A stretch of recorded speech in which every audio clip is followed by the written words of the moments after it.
Good morning mga ka-ride!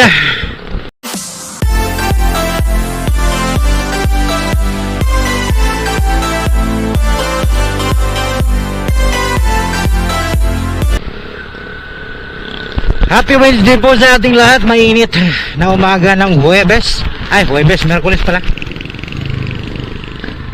2025 ng December.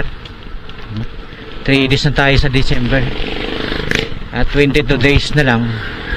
So kaya yung mga lalamon ng Pasko at tawag ito, mga lalamon ng Pasko at bagong taon eh nagda-diet na ngayon, no? Dahil alam natin na napakaraming handaan pagdating ng Christmas at bagong taon mga ka-ride.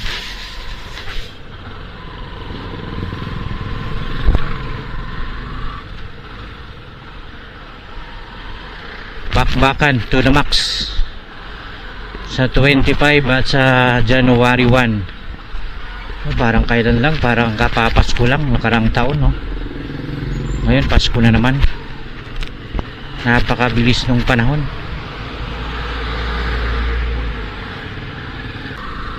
Nakakabilis ng oras. At ilang araw na lang din ay halubungin na naman natin ang 2026. So napakasama ng nangyari sa ating 2025 dahil sa mga tawag dito, mga anomalya na nangyayari sa ating gobyerno, no, dulot ng korupsyon sa flood control, no?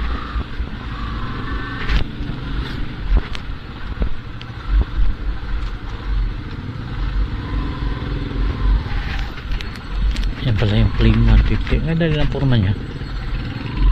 Flame 150 ni Rossi.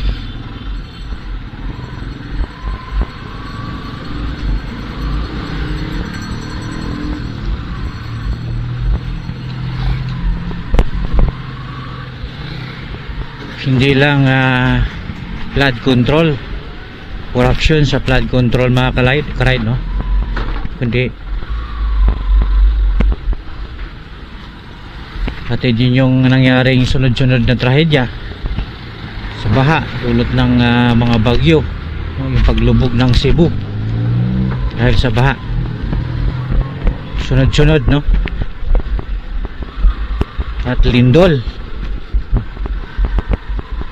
So grabe yung mga pinagdaanan ng ating mga kababayan. Although dito sa Maynila pasulyap lang yung lindol, no? Yung bagyo.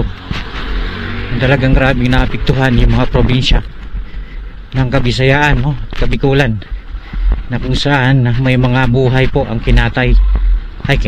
sorry po, may mga buhay po ang nawala. So nakakalungkot isipin na sa gitna ng mga trahedya na nangyayari sa buhay natin, sinabayan pa ng trending na corruption sa DPWH, no? Dulot ng mga bilyon-bilyong ninakaw na budget ng ating gobyerno sa mga proyekto. Lumulutang na tuloy yung mga ghost project.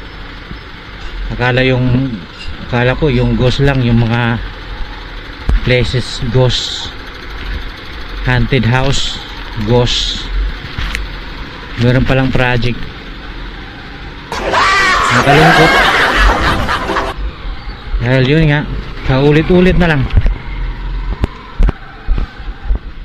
Nakakasawa na nga rin minsan manood sa telebisyon dahil iisa lang naman din yung ibabalita, korupsyon, na hanggang ngayon wala pa naman ang napapanagot. Nakakalungkot kasi yung batas natin mga ka-ride, no, dito sa Pilipinas. Pag ordinaryong mamayan, wala nang litis-litis. Ordinaryong mamayan ang nagkasala, wala nang litis-litis, pulong agad. Pero yung mga nasa posisyon, ika nga yung mga may kapangyarihan, litis. Minsan pa walang naparusahan, walang nagbabayad sa kasalanan dahil nga natatapalan yung ating batas. Kaya nga parang hindi nakapanipaniwala yung mga pangako ng ating mga mamumuno, mga tatakbo, lalo't malapit na naman, ilang taon na lang at mag-i-eleksyon na naman, presidential election. Pero yun nga, nakatanim na sa puso ng mga Pilipino yung mga ginagawa ng mga politiko natin na puro bulsa lang, puro nakaw lang. Kahit naman siguro minsan alam na kung ano talaga yung ikang alayunin ng mga kandidato na tatakbo, di ba? Papatay nga yung iba dahil lang sa posisyon dahil sa pag nakaupo sila, alam na uubusin nila yung kahon ng bayan. Sino yung nagiging kawawa? Tayo yung mga kawawa. Tayo mga Pilipino. Tayo mga naghihirap. Mas lalo pang naghihirap.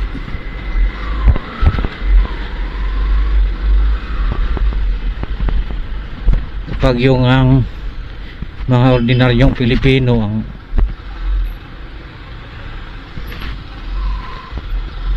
nagkakasala, nakukulong, mahirapan na makakuha ng trabaho. Pero yung mga tatakbo nananalo pa, nasa kulungan nananalo. So nakakalungkot talaga isipin. Kaya yung ko lang kung mga Pilipino natin may tiwala pa sa bulok na sistema ng ating pamahalaan.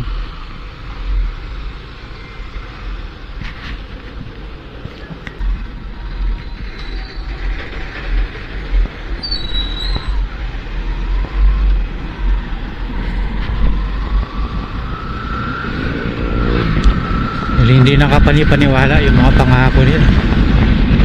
Yan nga sa napagdaanan natin ngayon, hindi na talaga panipaniwala. Maniniwala ka pa ba? Lahat ng nakaupo dyan, nako, hindi mo alam may mga matitino pa mga namumuno natin.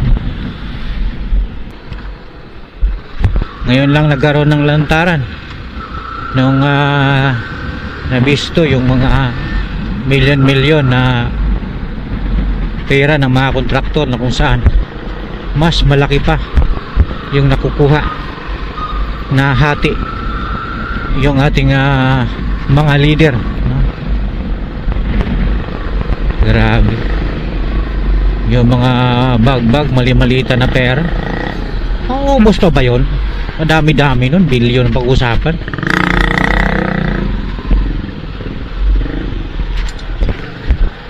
Pero kahit ganun pa rin, wala pa rin tayong karapatan na husgahan sila. So hanggang puro salita na lang tayo, hanggang puro galit na lang tayo, hanggang puro inis. So hindi naman pinapakinggan yung mga daing ng sambahayan ng Pilipino. Kahit anong rally pa ang ginagawa nila, wala, didma, wala silang pakialam. As long as hawak pa nila yung posisyon ngayon, walang pakialam. Nakakatakot nga no? Sa susunod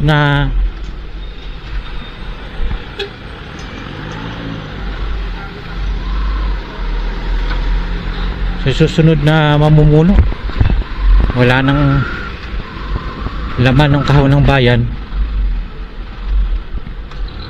Ang tindi pa ng utang.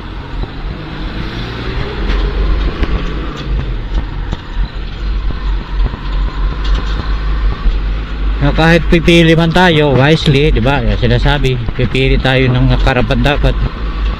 Ewan ko lang kung may karapat dapat pa. Kaya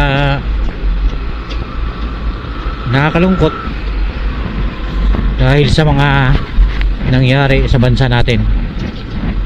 Kaya nga, anong pinagkaiba ng trabahante at ng politiko? Ano raw? Ang trabahante nagtatrabaho para kumita ng pera, pero ang politiko tumatakbo para magnakaw ng pera. It's a reality. Ika nga mga ka-ride, realidad na yan eh. Inggit lang yung mga bansang napakaliit na bansa pero napakaganda yung kanilang mga yung Singapore, maliit lang na bansa yan.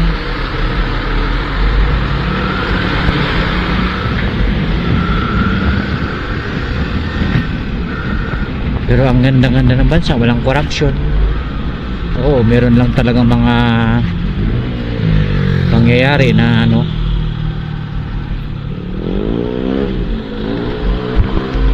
pero yun, nakakaingit. Sumasahod sila ng malaking sahod. Oo, malaki din incentive, malaki din yung mga gastusin, pero malaki sahod. Sa atin, mahal yung gastusin, mura yung sahod, no? Eh sa kanila, mahal yung cost of living, pero malaki sahod, diba? Meron pa kayang mamumuno sa atin, papalit sa atin, na walang ibang nais kundi ang kapakanan ng sambahayan ng Pilipino at hindi ng kalang kapakanan ng kalang bulsa? Meron pa kaya? Sana meron pa. Kailan kaya darating? Darating pa kaya? So, antay na lang tayo, living na, mamumuhay na lang tayo kasi wala naman tayong magawa. So yun na mga ka-ride, nakikialam na naman tayo. Siyempre nakakainis naman kasi, di ba? Babayad tayo ng taxes, mga tax, pero ninakaw lang ng ating mga gahaman ng mga politiko. Diba namang hindi natatakot kung parang nagtrabaho ka para sa kanila, hindi ka nagtrabaho para sa iyong pamilya, kundi nagtrabaho ka para sa kanila, para meron silang nakawin mula sa tax. Ang laki-laki ng tax natin. Yan lang mga ride, mag-ingat-ingat tayo. Pasensya sa mga pakikialam. Lalabas ko yung saloobin ko para baka magkasakit ako eh. Yun ang saloobin ko. Sana matapos na yung hidwaan natin. Sana magising na yung mga namumuno sa ating bayan na hindi pera ang kanilang kailangan kundi ang paglingkod sa sambahayan ng Pilipino, dahil pinili natin sila para maglingkod sa ikabubuti ng mamamayang Pilipinas. Maraming salamat mga ka-ride. Ingat-ingat po tayo. Good morning po sa lahat. Good rider on the road. Bye bye.